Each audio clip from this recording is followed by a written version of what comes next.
society. When you bring somebody in here that, excuse my, I'm not going to use, that crap needs to be taken care of. I'm with you. Already. So it's like when you start a new slate, you start a new slate. You don't bring that extra crap with you, because then now we got to deal with it and ask the question. Well, I don't know who he was touching. Well, I will say this. I will defend Adam Schefter, or as you call him, the short little guy, whatever you call him. You watch your mouth there, Hollis. Hey, by the way, you used to work with Mike Mayock, right? Yeah. Who's got a job? They both have jobs. Yeah, but who's got a job with the NFL team now? Oh, that'd be Mike Mayock. Okay. And then he also worked with Louis Riddick, who's been considered for a job now. Yeah, that's right. Yeah, a lot of people want him to take over for Howie eventually. Yeah, but the funny thing is we've been looking at Ty McShay and Mel Kiper's hair for eons on end, and I've never took any of their opinions that serious.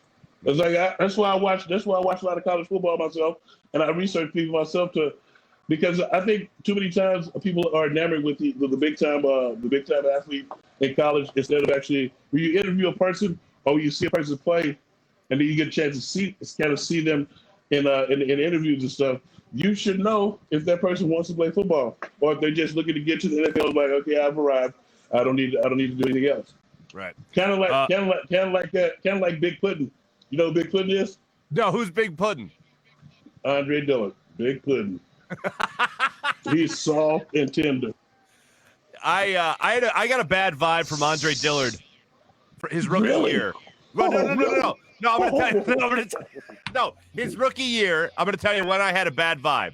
If you don't want to talk to the media, I have no problem with you talking to the media. First off, your old teammate, Trey Thomas, told me that he tried giving Andre Dillard some coaching tips, and right. Andre Dillard wasn't all that responsive. Well, do you want to know when I knew Andre Dillard was a Big Pudding? When you watched him in college? Well, no. No. In the one-on-one pass rush versus number 95, who eventually got cut, he dogged him. I'm talking about whooped his ass. Mm-hmm. Undrafted free agent. I'm talking about put his foot in his ass to show his insides and stop. I'm talking I was like, I'm thinking to myself, it's got to be a fight. It needs to be a fight, and he did it time and time again. Case in point, when they tried to say that it was when you have a battle between two people, somebody's got to be fighting too. That job has been doing a lot of since the word go. I'm with you. 100%. Okay, in practice, I don't know if you've seen some of the footage, but Josh Sweat made sport of him in one series, and he was with the third team. They talk about he's got a sprained knee. He's got sand in his vagina. He's got a pebble stuck right there. And have I mentioned how much I miss you? I miss you too. But it's like, if you look at the interviews, he's like, yeah, I'm tough. He looked like he wants to say, I'm tough, and you guys just don't know it yet. You don't even know you're tough. His heart is not in it. I didn't get to say exactly when I felt like Andre Dillard wasn't the guy. And by the way, I'm really looking forward to reading all your comments. Andre Dillard, his rookie year was just taken in the first round. Everyone's kind of waiting to talk to him after his first, I believe it was mini camp session. And yeah, that conversation happened between him and Trey Thomas, where Trey was trying to give him a couple of pointers. And he said he just kind of looked at Andre Dillard in the eyes, and Andre Dillard was either disinterested or wildly distracted at the pro game, at a practice. So Trey felt like he had to kind of back off for a second and be like, all right, young fella, you get acquainted, you get your feet wet.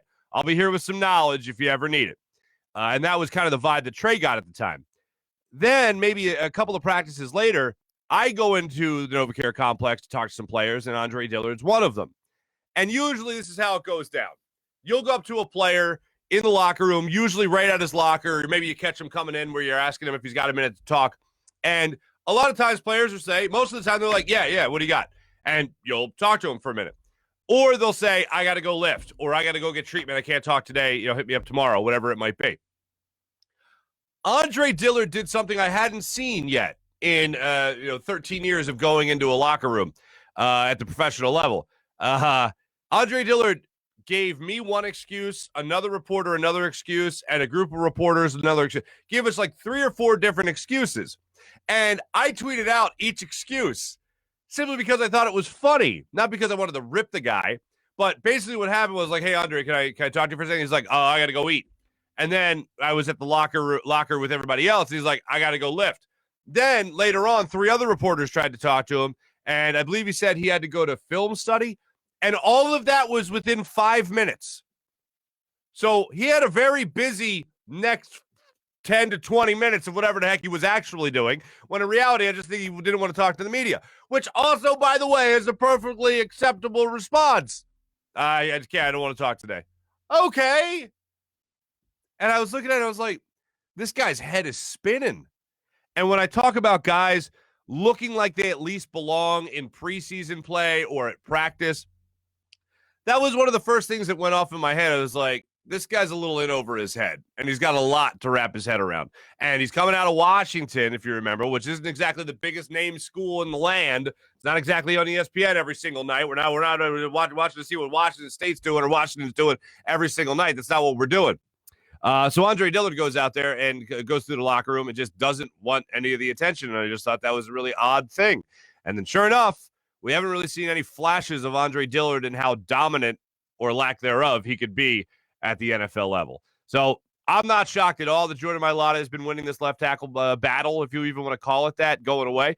And I'm not that shocked. Unfortunately, the guy got hurt, and that's what happens. It's football. It's a rough sport.